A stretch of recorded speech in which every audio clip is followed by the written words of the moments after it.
ఎవడరా వాడు? వాడా ప్రేమికుడురా. ప్రేమికుడా? నాకైతే పిచ్చోళ్ళ కనిపిస్తున్నాడు రా. అవునరా, వాడు ప్రేమికుడే కానీ పిచ్చోడేం కాదు. అర్థం కాలా? దీంట్లో అర్థం కాలేదనడానికి ఏముందిరా, అందరిలాగే వీడు కూడా ప్రేమ విషయంలో అమ్మాయి దగ్గర మోసపోయాడు. అబ్బా, నాకు తెలియదురా ఇలాంటి వాళ్ళకి అమ్మాయిలు ఎలా మోసం చేస్తారో. కానీ నాకు కూడా గర్ల్ ఫ్రెండ్ ఉందిరా. 4 years నుంచి ప్రేమించుకుంటున్నాం. నీకు తెలుసా తను ఏమంటుందో? నేను నిన్ను ఎప్పుడు వదులుకొని రానంటుంది.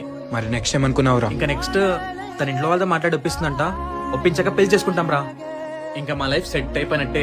అందరికీ అదే అనిపిస్తుందిరా, నా పిల్ల అందరు అమ్మాయిలా కాదని. కానీ రా, నిజంగా నా పిల్ల అలాంటిది కాదు. సర్లే, నీకు ఇవన్నీ చెప్తే అర్థం కాదులే.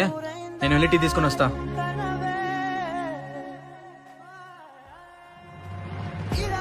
కానీ రా, నిజంగా నా పిల్ల అలాంటిది కాదు.